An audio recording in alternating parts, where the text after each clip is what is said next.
Good morning, everyone, and welcome to another episode of Good Morning Soul. And today, I'm going to be talking about another character. This is going to be another in-depth discussion featuring a character.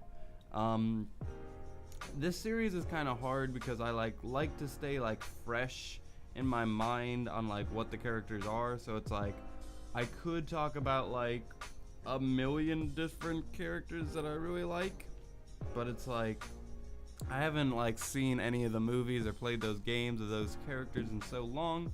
But thankfully today's character we're talking about is Chloe Price, which I haven't played Life is Strange in a long time, but recently there was a prequel where Chloe is the main character, and I was able to play through that only a month or two ago. I'd say probably a month and a half.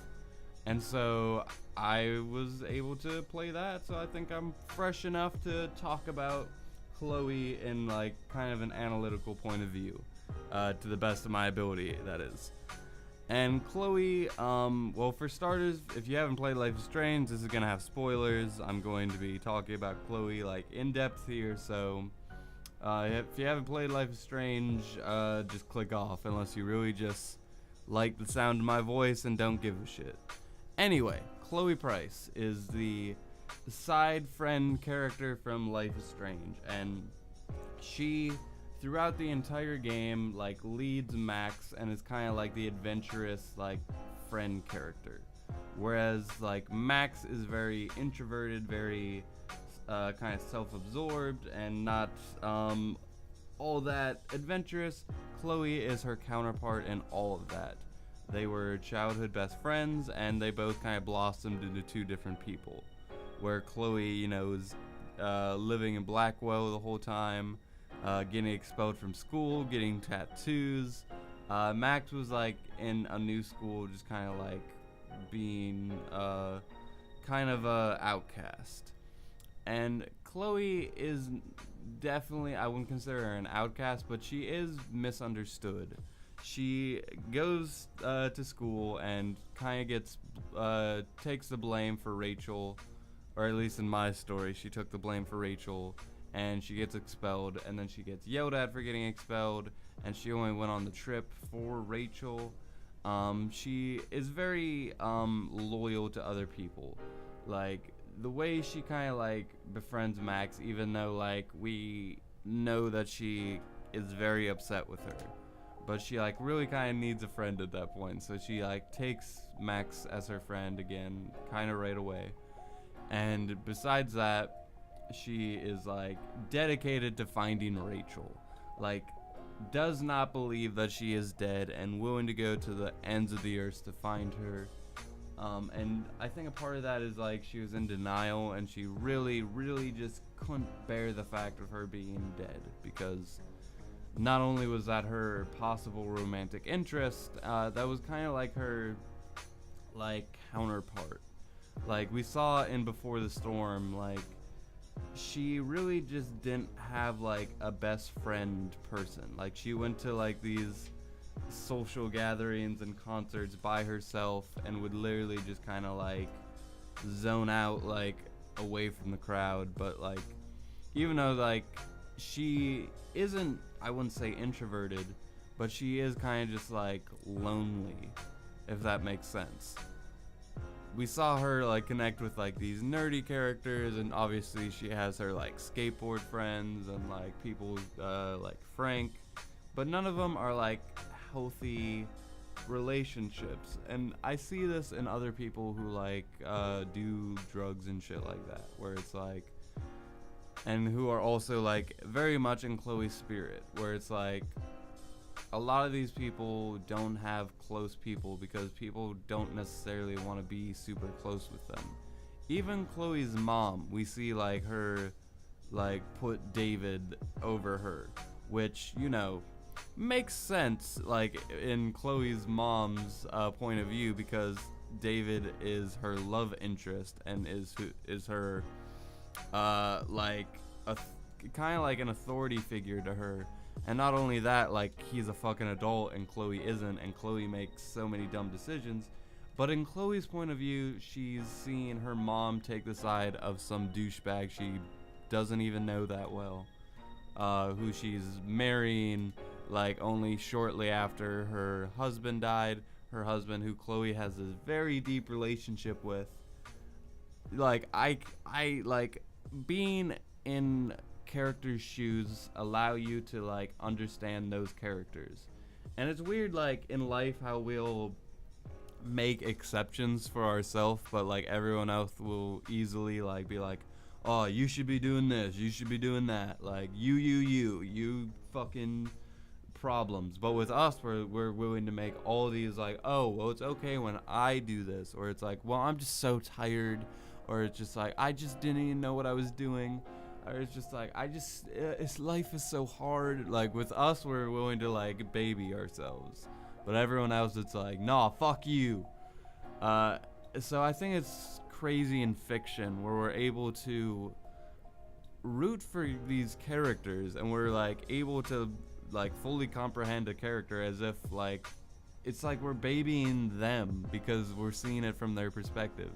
But then we see other characters get on them, like in Chloe's case, where they're like, God damn it, Chloe, you should be doing this, you should be doing that. And like, I'm just in Chloe's perspective, like, just let me live my life. But it's like, if I was like a friend to Chloe and I saw her get expelled and saw her get tattoos and like dye her hair blue and like she's like hanging out in fucking junkyards, I'd be like, what the fuck are you doing, Chloe? Yeah, so it's crazy how video games or stories in general will do that to you. And I really get that with Chloe, where it's like I almost kind of understand like these people a little bit more. And she's just trying to kind of express herself, and she's trying to like make it so like what she is acceptable, which I think everyone tries to do. Everyone just wants to be like accepted. Everyone just wants their lifestyle and their choices to be like not necessarily the norm, but like everyone will look at them and be like, okay, like, and they're not gonna judge them. Even if like you kind of accept people, like you still will judge them. And I think Chloe like obviously doesn't want that. I love the fact that she's this rebel anarchist, like, and she's like this punk rock girl. And I love when she like, I love how before the storm we kind of saw like the ultimate origin for this amazing character. We saw her you know, again, get the tattoo, getting her hair dyed, all these things, and you know, little things like, oh, like, what is Chloe gonna wear today? Like, and we just look in her closet and stuff like that. I love forming this ultimate character. And you know, she's still very young. She is super, super young.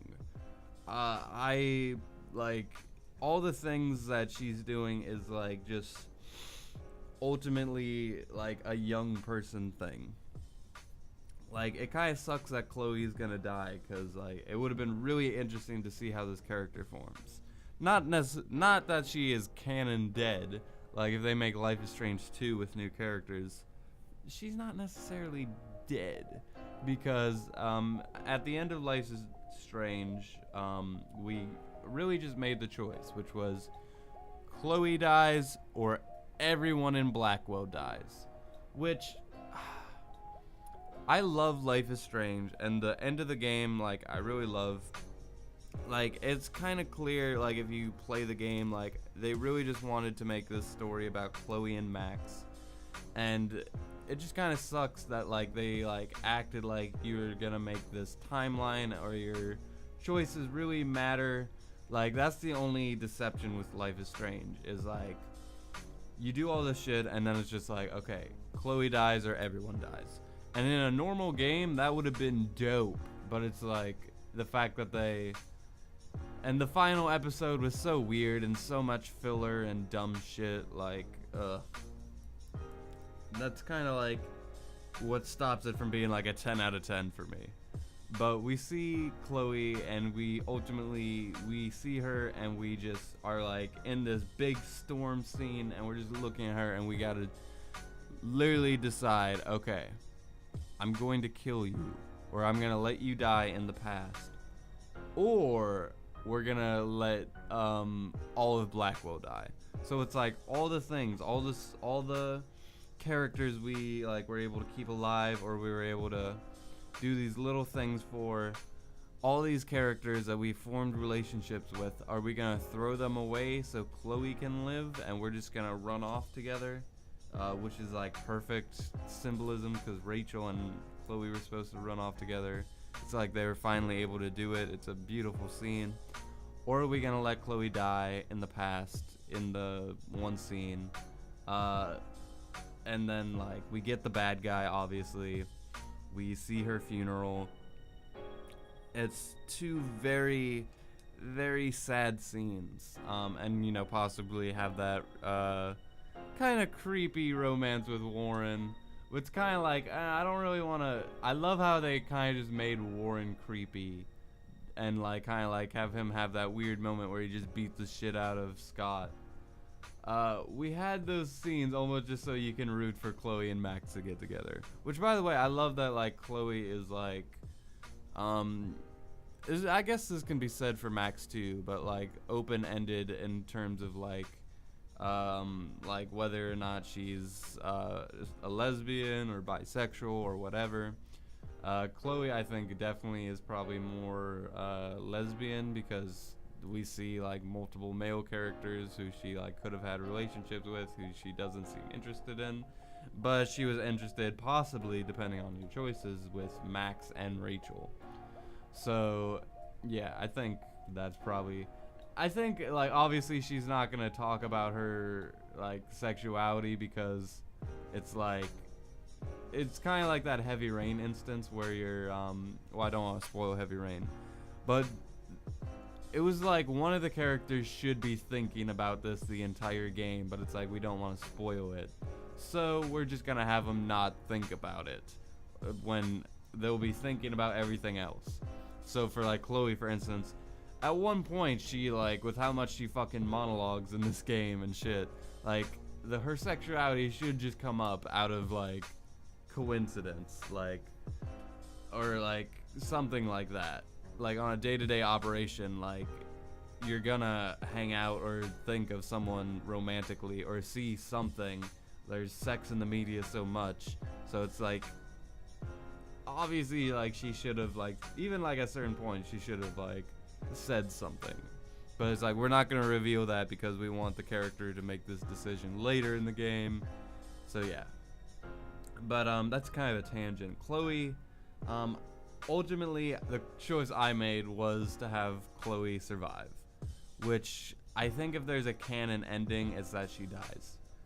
Her Chloe dying is kind of like, as much as I kind of hate the idea and kind of hate how I'm throwing away the entire story I made in both games, is kind of the correct choice, because it kind of like closures everything.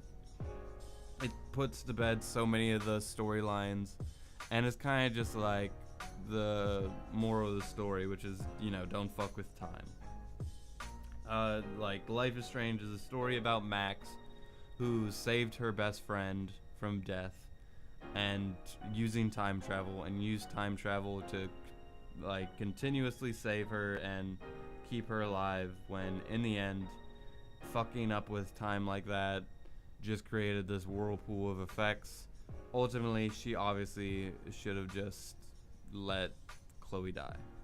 And it's crazy that we see in Life is Strange, we start the game from Chloe having a nightmare about like this storm, right? But like I think there's a genuine theory to me made that like obviously if you fuck with time, your memory might get fucked up. So it's like maybe she already, like, we don't see her get her time travel abilities. So it's like, what if we're already living like in a fucked up time like loop? Like maybe we're living in a, like, maybe Chloe developed time travel abilities back in like wherever the fuck she used to live. I think it was Washington. Maybe she like fucked up time to the point where she like doesn't remember it, and like in this one specific timeline she went to Blackwell. Like it's crazy because like how many of those storylines did we start where we just woke up in that class? right? So it's kind of like, what if my computer screen went dark because I'm not touching anything because I've been podcasting for so long? What if, like, there's a, I don't know. I think you're seeing the theory I'm making here, and I should probably wrap this up soon. So yeah, Chloe, I made the choice for her to survive because I fucking just love Chloe so much. Like, I was like the rebel. I was like, no, I was like, I'm gonna keep her alive, goddammit. Even if her mom and everyone else dies, I don't care. I don't care. I don't care if Warren dies. I don't care if whoever the fuck else dies.